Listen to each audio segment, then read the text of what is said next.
Hi, I'm Sahiba and welcome to my bake studio. Today we're going to make a very basic thing, that is a sponge cake.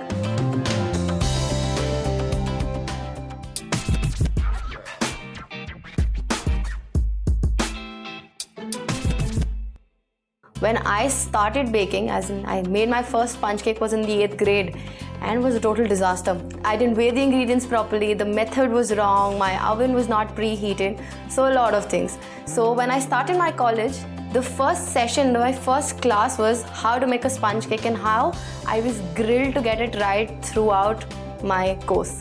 Today I'm going to teach you the basic method of how to make a sponge cake, and here are the ingredients. You need 200 grams of flour,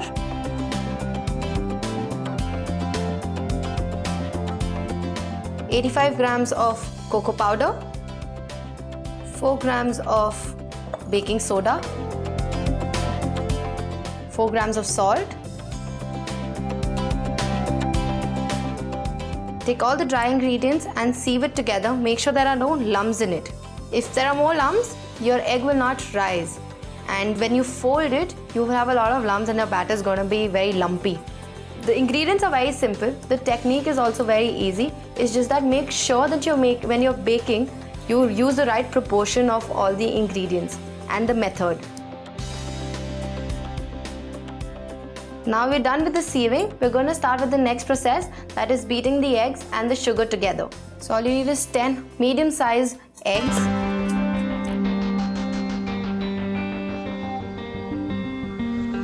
So this is basically, you can easily make a 1 kg cake out of it. If your family is small, you can use about 5 eggs, use half the recipe that we're going to do. Now we're going to take 200 grams of caster sugar. If you don't have caster sugar at home, you can easily get the normal grain sugar, grind it a little bit and use it.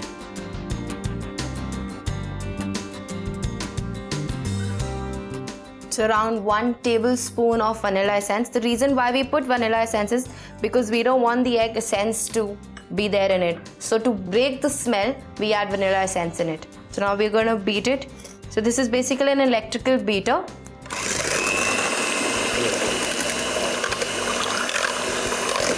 So basically what we're trying to do is we're trying to incorporate more air in it so that your sponge cake is fluffy and soft.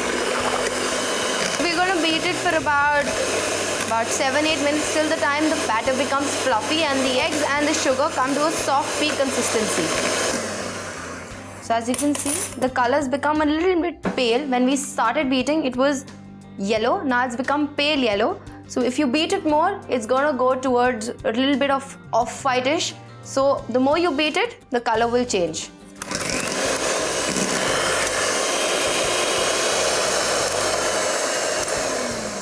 As you can see, we've achieved our soft peaks, and it is the most basic method to beat your egg and your sugar properly. Our wet ingredients are ready. Now we're folding in our dry ingredients. It's very important to fold the flour and the cocoa powder properly because we brought it to a soft peak consistency. If you don't fold the flour properly, your soft peaks will go.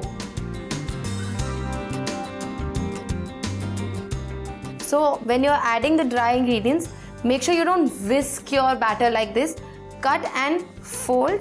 This is the right way because the air that we've incorporated in it will go away if you whisk it.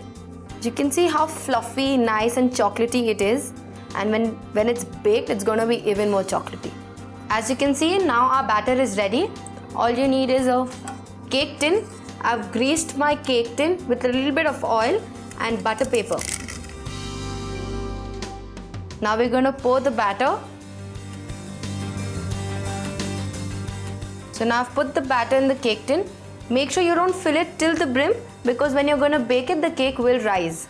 The batter is ready to go in the oven. I've already preheated my oven at about 200 degrees Celsius for about 10 minutes. Please set the temperature at 160 degrees Celsius and your cake is going to be ready in about 20 to 25 minutes. So our sponge cake is ready now. We're ready to demold it.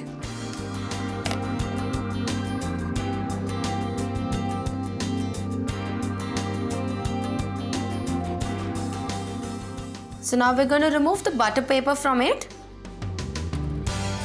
we're going to turn the sponge cake and finish it with some icing sugar. So you can finish the cupcake with some icing sugar, whipped cream, fresh fruits, jelly, the way you want it. So did you see how easy it was to make a sponge cake?